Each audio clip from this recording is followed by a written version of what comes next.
Either way, we can move the electric feast. Okay. And had you made any headway on that conversation, or did it immediately throw you out? Oh, there we go. We kept the conversation going. Okay, good. Glad to hear it. I was. Where did you leave off? Excellent question. I was just saying that I think there's even though I'm not, the most qualified to speak on this because I'm not that familiar with Captain America.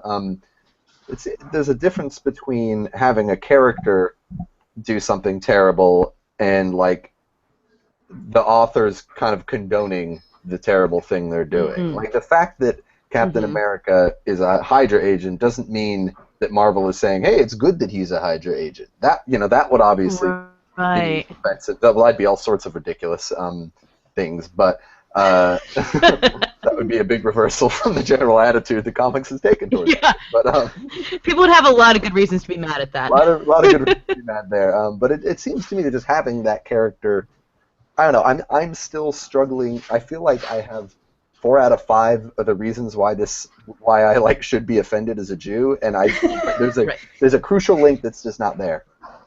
Okay, that's totally fair.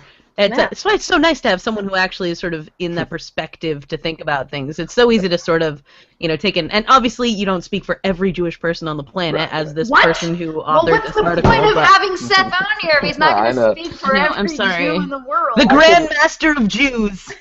When we have our next meeting about what we're going to do with the global banking system next, I can bring this up and see how everyone feels about it. And I'm sorry, I know we probably can't, but it would be hilarious if this was like Electric Fan Cave with Grandmaster Jew, Seth Mills. Please go right ahead. That's don't worry, you guys. He said it's okay. Yeah, I talked to a Jew and he said it's all right. Take that, he speaks for all Jews. It is. I mean, I'm normally in most 99% of social justice conversations, my default status is white man. In which case, I don't get to shed any light on anything. That's fine. I shouldn't be asked to shed light on anything except stay in your lane. It's a situation about Jews. In which case, maybe I can. Yes. I'm glad to be able to give you that opportunity to not simply be the white guy in a conversation. But yeah, no, I think it's interesting to think about it from that perspective, and I think the other thing that's also sure to happen is that they're going to reverse this somehow. That's what we were saying, and I kind of brought up what Amy's point of that while usually comics, when they come out with a new series, have kind of mapped out and the story's sort of done, so it's a little slower to turn the head, so to speak. Yeah. But that they usually, and who knows, maybe this arc is, at the end, psych, he's not really Hydra, guys, we were totally joking the whole time. That could very well be what it is. I mean, this is only the first issue of, I don't even know how long this run is supposed to be, but... Yeah, I'm not sure. So that could very easily, they knew this was gonna happen. I can't imagine, I don't know, I mean, I think that about lots of things. It's like killing a Ninja Turtle... and then not killing a Ninja Turtle. But not really, and so it's it's just one of those things where it's so easily done because you do it. I mean, it's already a superhero. We already know there's no such thing as a Captain America, so right. It's not going to be super weird for him to all of a sudden be like, "Psych, you guys thought I was Hydra? How ye of little faith, Please. One thing that did kind of occur to me just now is that they mentioned this in the article you sent out, Corey. Is that when the first Captain America issue came out, the cover was him punching Hitler in the face, and it came out in 1940, which was a year before Pearl Harbor. So it was still kind of and it was actually an edgy a bold stance to take such a strong anti-Nazi stand because this is early on.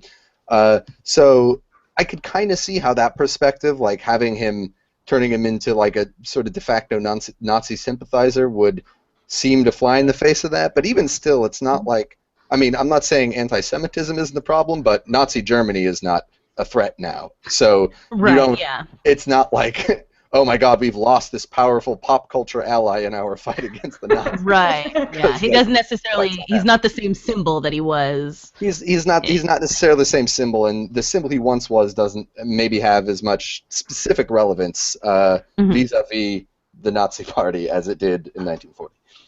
Right. That's actually a good point that I hadn't really thought of either. Yeah, the idea that actually that sort of enemy well is very much, a part of the public memory and something that we need to, hang on to, but at the same time is not necessarily relevant as our current threat and our current landscape, and Hydra being a stand-in for that isn't necessarily, a very timely thing that we have to worry about. It might be different if he was, I mean, this is absurd, but if he was, like, pledging allegiance to ISIS or something like that. Right. I'm trying to think of the equivalent, Boko Haram. Yeah, it'd be an entirely different case altogether. Right. That's a good point. Let's move on, and we'll get through this one really quickly, just because it's funny. Dan Aykroyd professed his love for Ghostbusters on his Facebook page, and people went bonkers. Both sides went bonkers. It was insanity. He basically said, he's got to see, the tester screening ahead of time, and that it had more laughs and more scares than Ghostbusters 1 and 2, and that he was going to pay to see it and take all of his friends to see it, which is a little bit of a hard sell, but, we'll give it to him. He's got a stake in this movie. But he's a co-creator of this film franchise. He's invested in it. He could have said nothing if you think about it. Yeah, and he also wisely pointed out, he's like, and Bill Murray is in this, and Bill Murray doesn't just sign on to anything. He wouldn't even do a reboot with the actual cast. And so for him to actually sign on to be in this film is actually a lot of cred. Big deal. For it. Yeah. Kind of a big deal. So, but fans on there, if you read the comments on it, it's hysterical because people accuse Dan Aykroyd of ruining their childhood and blaspheming the original. So crazy. I'm like, Dan Aykroyd, you guys. Yeah. He was actually a Ghostbuster. If anybody should be upset about it, it should be him. And he's not. So stop being upset about it. And I think somebody already pointed out, it's not like we're taking away the old Ghostbusters. It's not like somebody's writing them all up and burning them in the street. You can still watch your old Ghostbusters if you want. This is in no way removing your love for that or belittling it or making everybody else hate it.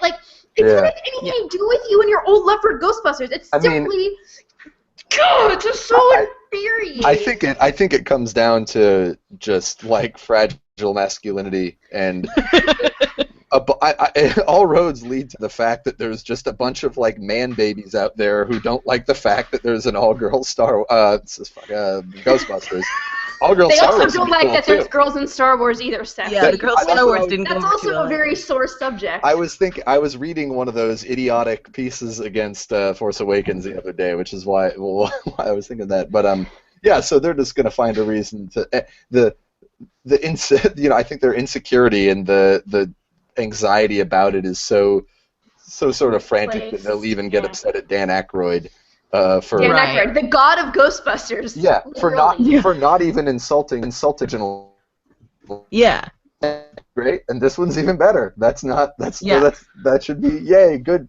That should be good for everybody. Yeah. You should be super excited that he said this. Don't worry, guys. If you loved the original, you're gonna love this. But no. I'm so super, super, super pumped about the new Ghostbusters. I think it's going to be awesome. I'm really, really excited about it. Every trailer has consistently made us more excited for it than the last. Yeah, they keep getting better and better. Yeah, I'm super into it. I love the ghosts, and I love the idea that there are more scares in this. Funny thing is, because I was a little kid watching these movies, so even though Ghostbusters 2 is universally acknowledged as the lesser of the films, it scared me way more than the first one when I was a kid. So the idea of this being it has more scares than Ghostbusters 2 is kind of exciting. Plus there was that kid at Vanguard that kind of looked like Igor, or not Igor, what was his name? Oh, yeah, oh gosh, what's his name? What's the painting's name, Seth? Yeah, I'm trying to, oh, God, this is going to drive me crazy. Okay, we're going to come to it, but you're right. There was a guy who totally looked like him. There was a guy at our school that looked like him, and every time I saw him, I was like... No, bro. Mm-mm. Why can't I think of what his name is? I keep wanting to call him Khal Drogo, which is a character from Game of Thrones. I'm like, no, that's not right. Oh, You're gonna I was make a Game of Ivan Thrones Drago. reference right now? Oh, Brienne is gonna be very excited. Yeah, Brienne's gonna be like, oh, good, Game of Thrones. Oh, no, that's Speaking not of, is What was that the a Game good of Thrones transition? character's name? Khal Drogo. It's Jason Momoa. That's the only reason I even know that. AKA the guy that's on the Oklahoma City Thunder, looks just like him. I keep thinking Jason Momoa plays basketball. Oh, the like 6'7" Maori guy. Yeah. Dude, yeah, that guy is like intense, man. Okay, I can't look at this and try to talk at the same time. But anyways, Vigo. Ghostbusters. Vigo. See, there we go. That's where I was going with Khal Drogo. Vigo. Yeah. Come on. Anyway. Dan Aykroyd is not allowed to love Ghostbusters, and if Dan Aykroyd can't love Ghostbusters, I think we can officially retire the debate and just let the man babies sit and stew in their sadness while the rest of us go enjoy this movie. Absolutely. Indeed. I think that's what it comes down to. Hey, speaking of Game of Thrones, Jon Snow. Oh, bless. Snow. Bless his little sad face. God. That's worse. So Kit Harington, who plays Jon Snow on Game of Thrones this week, came out and said that he thinks that Hollywood is sexist against dudes because he doesn't Has he want not heard really the whole handsome guys Ghostbusters anymore. controversy, or you should have him watch this episode. He thinks it's not fair that because he's so pretty, he doesn't get all the roles that he wants in Hollywood. I feel like it's not a real... There's another word. Listen, for. because sexism is not what it is. Sexism would be if he's so pretty that they won't give him roles and they instead give those roles to women.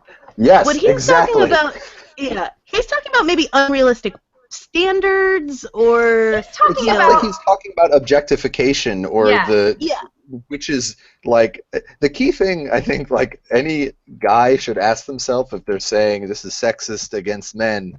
In like this is a situation is, if I was a woman, would I be facing this problem and in even worse way? Which is if he thought about this, everything he's saying applies to women in Hollywood as well. Every single complaint he makes. Which creeps me up because even Emilia Clarke recently has talked about the fact that only women are full frontal in Game of Thrones, and she's like, how come the guys don't have to be naked? Like, how come I'm the only one that has to be naked? You know what I mean? And so it's like hysterical to me where he's even got blinders on to his own show and made these comments, and it's just like... Yeah, because you have her, you have Natalie Dormer, you have all these people talking about, like, what it feels like as a woman to constantly have to, like, strip down while their male counterparts don't, And this is a conversation they're having all the time, and you're like, where are you, Kit Harington, that you do not... Okay, you were dead for a while or whatever, so maybe you missed it. You weren't hanging out on set while they were talking about this. But, like, what in the world? And I think the other question, Seth, that goes along with, like, does this happen to women and worse, is... if you think this is sexist, how does the opposite sex benefit? Because that's kind of the key to sexism, is that it has to mean that someone else is getting a better end of the bargain. Right. Yeah. And I was like, so you're saying you're objectified more than women, especially on your show? Or in the Hollywood movie industry? I think the best possible interpretation of these comments is that he is just using the wrong word and just means like demeaning or objectifying or... Which, go ahead. If you could totally make that argument. I mean, it would be, it'd be weird to say like the Hollywood's more objectifying of men than women, but even, I don't think he's even trying to say that. I think he's saying, hey, sometimes guys in Hollywood, there's too much of a focus on looks and not acting ability, but... That's the best interpretation of what he's trying to say. Right. Yeah, and I think that was the thing that was so frustrating about it, where I'm like, because that is a good argument, because like, there definitely is times where you're like, why'd they cast that guy? Because he's pretty, because he's really terrible. That was a terrible choice, Right. But then for me, too, I'm thinking, like, maybe this is true then. It's like, I don't know Kit Harington to have been in anything, so is he complaining that no one's giving him roles, or he's only getting a certain kind, like, what else is he in other than Game of Thrones that this has been a problem for him? Yeah. Well, and I think that's what he's like. He's almost, so that girl who was in Gone Girl and in the video for Blurred Lines, Emily Ratajkowski or whatever, she has talked recently multiple times, which is making it a little hard to sympathize for her, but okay, multiple times lately about how she's basically too hot to get roles, you know, and so like she can't be cast in anything where anyone takes her seriously because all they want is her as like a sex pot in things. And so I think maybe that's kind of what he's trying to say, is he's like, all people see is like what I look like, and so they won't cast me in serious roles. And I don't know that, like, I mean, I get that. That's a tough space to be in. I think a more interesting sort of critique of Hollywood right now is the increased objectification of men, because you see increasingly where, you know, we used to complain about like, oh, there's always like a dumpy dude and like a ripped wife and all that kind of stuff, that now men in movies are like very unrealistic looking, like your Zac Efrons and your, like, you know, all these kinds of people. Even people like Jason Sudeikis and stuff now are like hugely ridiculously ripped. And I think, you know, there is some pressure, and through like the Marvel Cinematic Universe and television universes with DC and so forth, on men that maybe wasn't there before, that is not necessarily positive. But that's weird. It's still not more so than women. And it's definitely not sexist. You know what I mean? It's not sexist. Like, no, not at all. It's almost like a weird. It's almost like a weird step toward. God, I'm gonna regret saying this. Like towards equality, not right. In this. If there's this terrible standard for physical appearances in the industry in general, it's getting closer to parity, having it be applied to men and women, even though it's an awful, it shouldn't exist to begin with. Well, and that's the thing. And that's my thought, is that, it should be more towards, like, why can't we have people just look like humans in movies and things like that, and move towards that form? But on the other hand, it's like when Kit Harington comes out and says something that's just so tone deaf like this, it's like, if you really think about it, like, Kit, you're this close to understanding now. Like, you are so close. You're on the cusp of a good point. Remember, it was that tweet about Jessica Jones. I think I had shared it with you, and it was, the guy was like, "What the hell? Like, this whole show, like, it's only guys are either bad guys or man can't."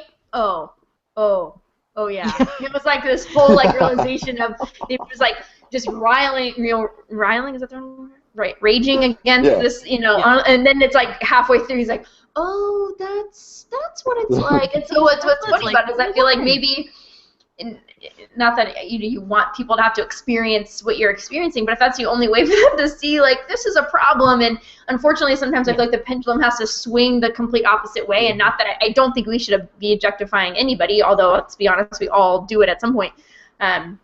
But if it's going to swing that way, and then guys are going to be so upset that they are being objectified, and it's like, hey, welcome to the club. It sucks, doesn't it? It sucks. Yeah. It sucks. It's super interesting to, I think a lot about, like, oh, sorry, go ahead. I was just going to say, unfortunately, like, instead you tend to have, like, dudes, when they lose power, or people, not just men, just anyone in sort of positions of privilege, when they lose some sense of privilege that puts them on more of a level playing field with other people, they blame it on the other people instead of realizing this is what their experience has been the entire time. So in this case, saying like Hollywood is sexist against men, instead of being like, hey, this is an experience that now I sort of start to empathize with, what women have been going through for the history of this industry. So it's an idealist perspective to say, like, oh, well, it swings the other way, and we, like, maybe people can understand, because instead they tend to blame the marginalized instead of going, hey, this sucks for all of us. Right. I mean, at least I'm trying to find the way you guys have both presented that's super, super interesting, because it does seem like he's like an inch away from being like, oh, like he's not there yet. He's like, he's almost getting there. I mean, at the very least, he didn't, like you were saying, like when people of privilege lose one of those one of those privileges, they blame whoever did not have that privilege beforehand. Right. And so at least he's not like blaming women for this. He's blaming Hollywood. Right. I mean, I'm grasping at straws here, but that's that's better than if you I don't think he was. Yeah, I think he misspoke. I think he didn't totally. I think he used the wrong terms. He did say something to the effect of like, what did he say? There's sexism that happens towards women, and there's sexism towards men as well. At some points during photo shoots, I'm asked to strip down. I feel that. So it does kind of sound like if you just replace objectification in that those sentences, then maybe that's what he means, and it would mean. It suddenly makes a little more sense. Yeah, I think you're right. It always reminds me of that. Daniel Radcliffe had a great response to somebody asking him about that, about fame, and I'm totally gonna butcher it now, which sucks, but that's fine. Whatever the initial question was, and he just kind of looked at them and was like, except the fact that Emma here, who's been through the same things as all of us in the same movies, now has been objectified since she was 12, you know? Right. And he had this whole thing where it's like, he took it to the place where it's like, no, this isn't about me being objectified. Like, she's the one that's been dealing with it. Like, for me, I'm like, yeah, it sucks, and people see me one way, where it's like, she's been, like, you know, overly sexualized as a young child, you know, whatever. And he made the kind of the jump to where it's like, no, this is what you should be seeing when you start to experience it. I mean, like, yeah, this is what my co-stars have been saying. This is what they feel when they have to be the ones that are naked, or they're the ones being, you know, whatever in the show. So anyway, like I said, that was a terrible summary of what he said, but I just remember being like, Daniel Radcliffe, God, you're just the best. Exactly. You get it. So maybe he should go hang out with the... Right, they're all British, so I'm sure they'll hang out. As I think Cameron noted, you're either a cook or you're an actor. You're an actor. So they must all hang out together. It's not a very big country, so... Yeah. You're in Game of Thrones or you're in Harry Potter. Those are like the two shows that you're... Yeah, that's all. Or both, you know.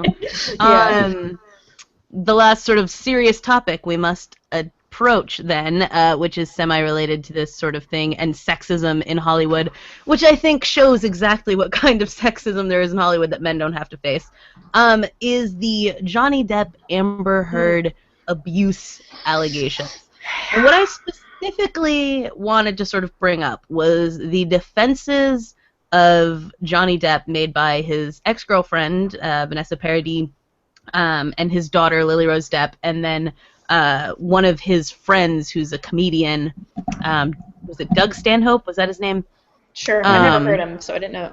And Doug Stanhope's, you know, Lily Rose Depp basically is just like, my dad has always been kind and loving, like, this doesn't sound like him, and his ex-girlfriend, Vanessa Paradis, she, you know, said something along the lines of, this is nothing like the character that I've known. Doug Stanhope goes all the way out to say, like, he's being blackmailed by Amber Heard, and here's how I know. He came to my house stressed out, like he knew something was going to happen. Oh, and I've called it for the past however long you've been together. We all hated her, you know, we just didn't say anything, but we all hated her. All of his friends hated Amber Heard. I just to sort of kickstart, I just want to, you know, get out there and someone, I'm blanking on who it was who said this on Twitter the other day, but they were replying, it was Heather Fink, who I saw, she's great, she's a director and writer, and she had said to Doug Stanhope, like, listen, no matter what, no matter how close friends you are with him, you weren't inside of their relationship. Right. And while it is important to give someone the benefit of the doubt, especially in a court of law, you know, you're innocent until proven guilty in a court of law, it makes no sense to just assume outright that, you know, other character witnesses can speak to what happened inside someone's relationship, as if people never change, or as if they don't hide who they are with other people. Abusers don't generally go to their friends and say, hey, I've been hitting my wife, isn't that awesome? You know, especially when you're a famous person. And for, you know, if it's even true that, you know, Johnny Depp came to his house and, you know, was like, oh, God, I feel like Amber's going to do something to me. That's a classic sort of cover-up for an abuser who knows that something is going to come out about them. And I'm not saying that that's the case. However, we need to be able to offer the same benefit of the doubt to the person who, you know, has a picture of her with a bruised face as we do to a guy who we like movies that he's been in. You know what I mean? But interested in your thoughts and takes on all of this. Seth? I mean, yeah, I kind of, yeah, like you said, you can never know what's going on in somebody else's relationship. I mean, you combine that with the fact that there's so much unreported abuse and so much unreported domestic violence, and also, I mean, this is from a epistemological point of view. It is really hard to prove a negative. It is really hard to prove that something did not happen.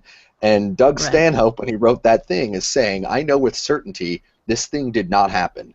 The only two people on the planet who know whether it happened or not are Amber Heard and Johnny Depp. They're the only people who possibly can. And when you look at it against, I've seen Doug Stanhope stuff. I remember kind of laughing, but sort of thinking like some of it was kind of problematic, although I can't even remember why. But it's hard to view this as anything other than the basic like combination of like celebrity worship and just kind of like the patriarchy, like rank sexism and disbelieving women who claim abuse and being inclined to believe men who don't. So I don't know, that Doug Stanhope thing. I just no one, not Johnny Depp's friend, daughter, anybody can say for certainty what happened. And to not only say it with certainty, but then get like start accusing Amber Heard, putting these accusations and getting upset about it is just out of line and not warranted and bad. I honestly can't believe an organization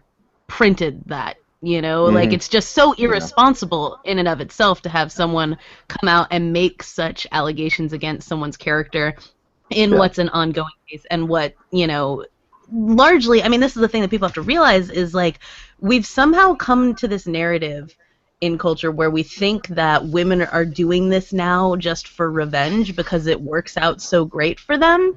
And what's really likely to happen is that Amber Heard's career ends from this point, and Johnny Depp's goes on unscathed. Like even if she were to get a divorce settlement out of this, she's never gonna be, a leading lady.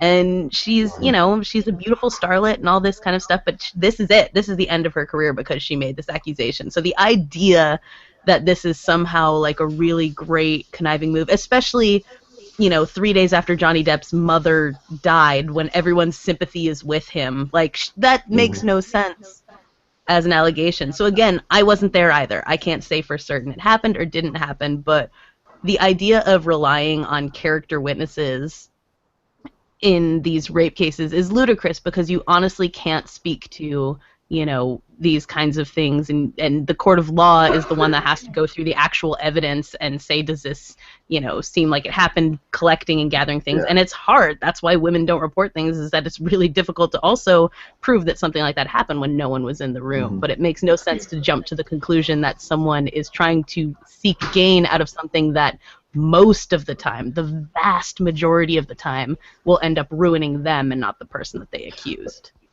Yeah. Yeah. For me too, the problem I had personally with the article as well was, I think, and you guys kind of already hit on it, was the tone of it, where it was like, we didn't say anything, but now we're going to. It was so angry, and it came from this kind of like, it was like I felt angry reading it, like as like a response to it, because he was so angry.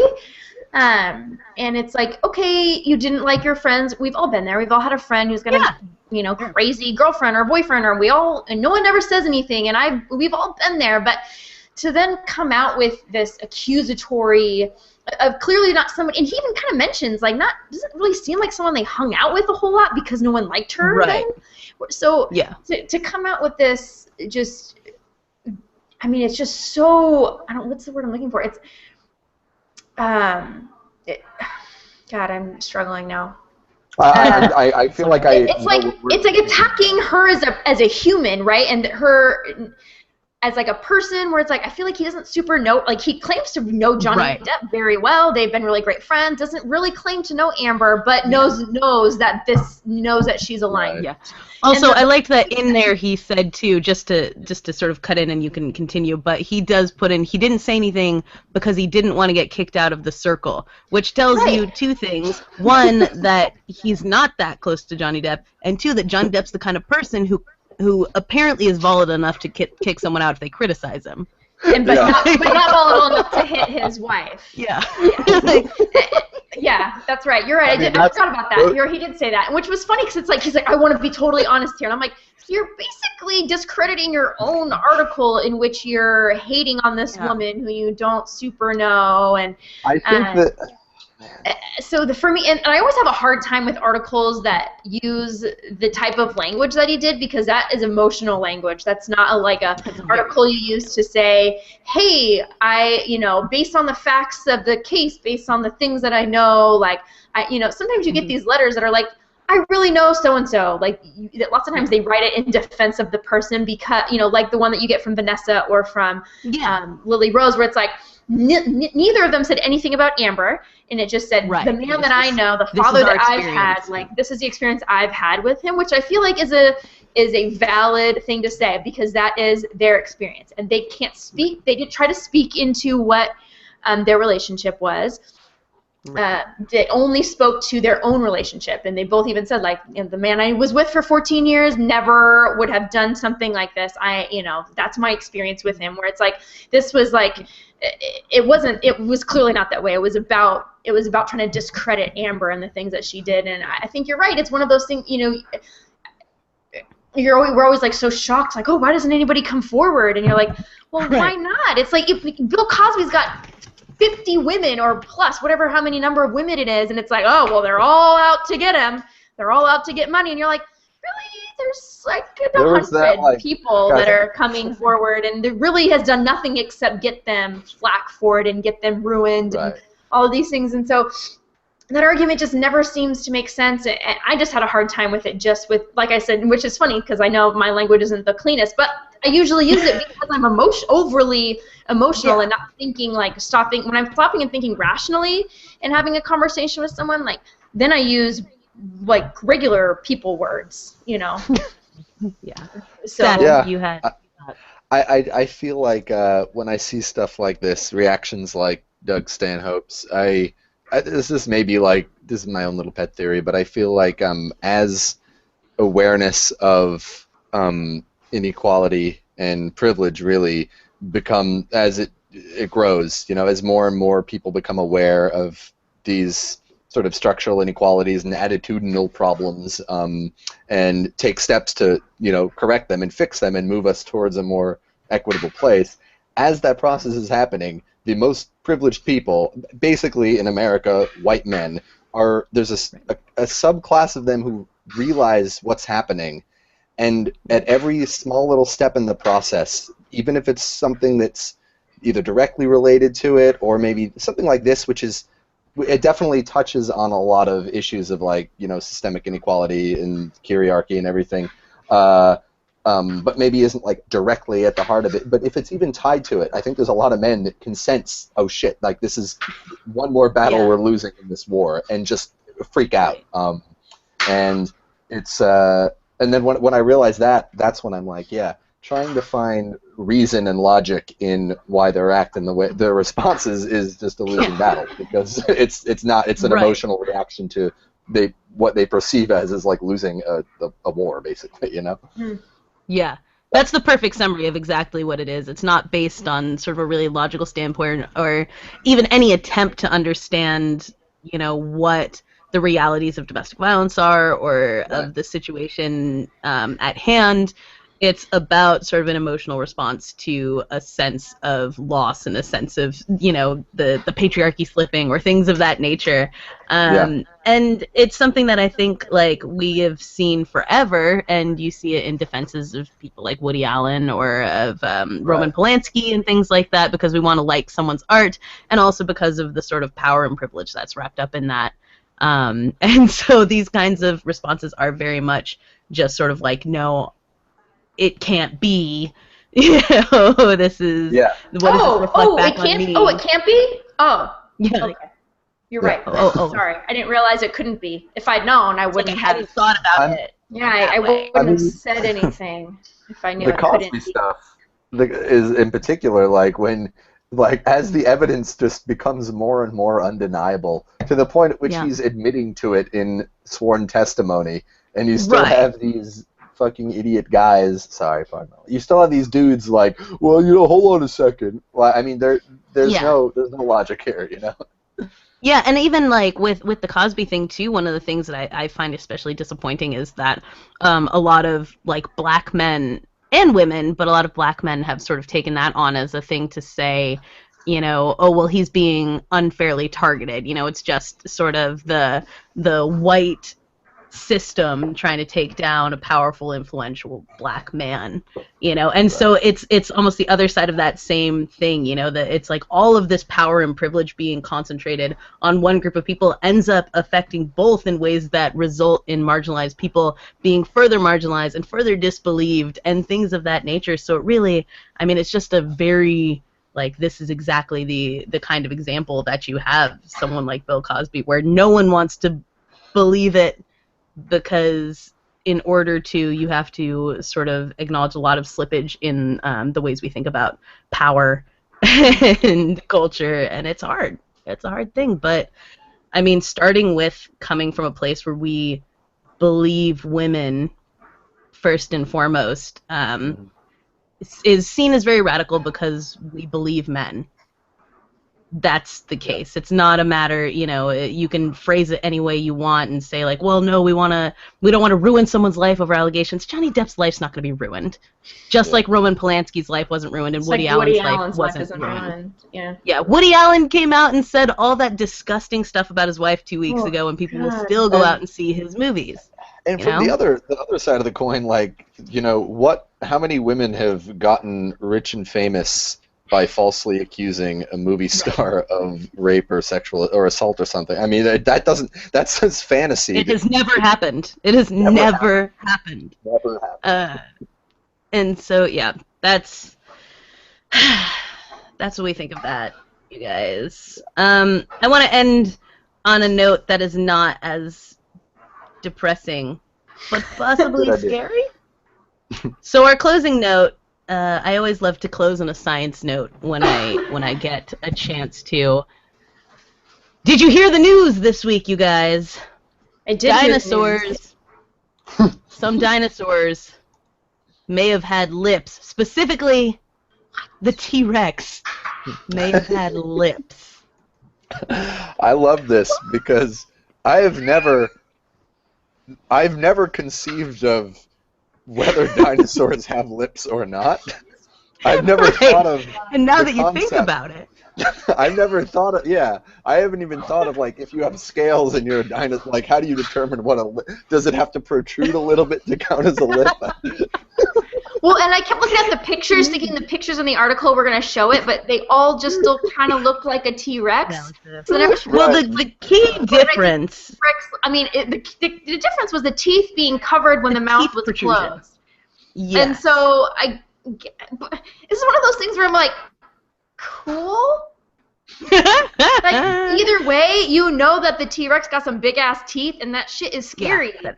Yeah, where it's like hiding something. Whether or not he has lips is not. It's one thing where it's like, oh, they could have feathers. I'm like, that fundamentally changes everything that I think about dinosaurs. That they're birds and not reptiles. What? Right. But I'm like, whether or not a T-Rex has lips, I'm like,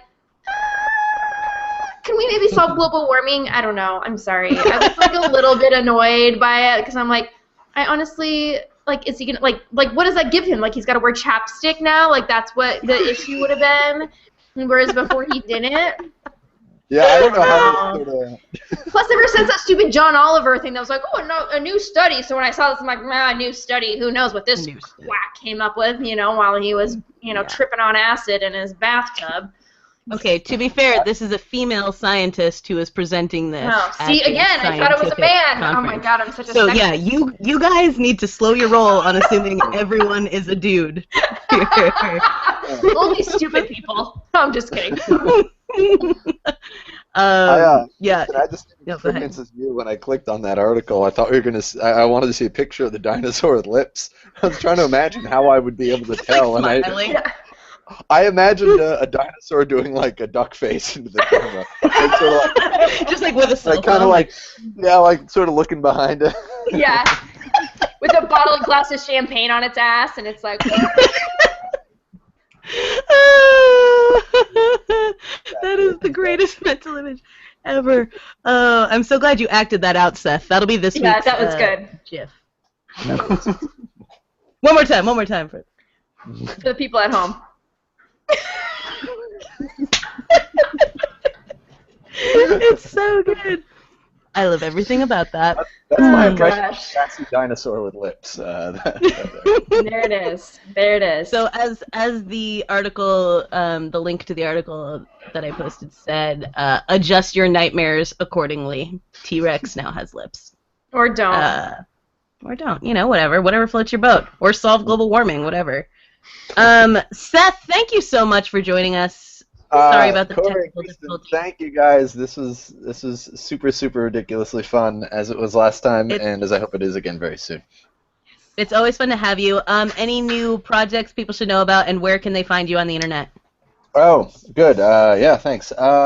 Nothing huge, although I guess this is the first I've really told anyone of this. For anyone who's listening who does not know, I am a politics writer for Bustle.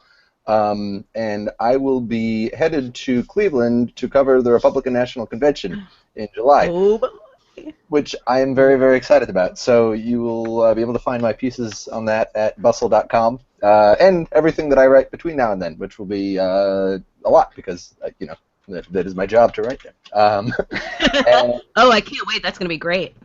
Yeah, I'm ridiculously excited about it. I just to see a political party split apart in real time is going to be really fun. And then it's sad also, but for some people, let's remember.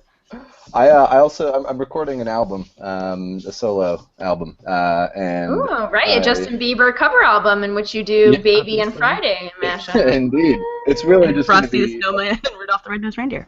I'm going to stretch that mashup to 40 minutes, and that's going to be the album. But at this rate, I imagine I'll probably be done around the next time I'm guesting on this podcast. So I'll talk about that then. We're gonna have you next week, just so you have to rush it. Yeah. Oh man. Oh god. Oh yeah. My DJ for his album called No Rush. You can find me at twitter.com/Seth Milstein, and that has all of my other locations as well.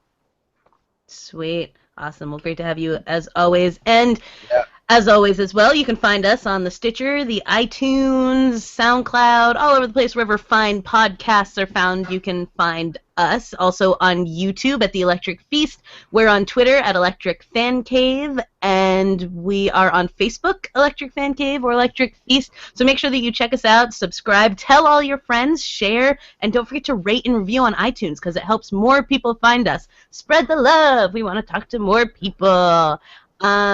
And, also check out the blog on electricfeast.com, and that'll have all the links from the things that we talked about today so that you can understand where we're coming from. So for this week, I'm Corrigan Vaughn.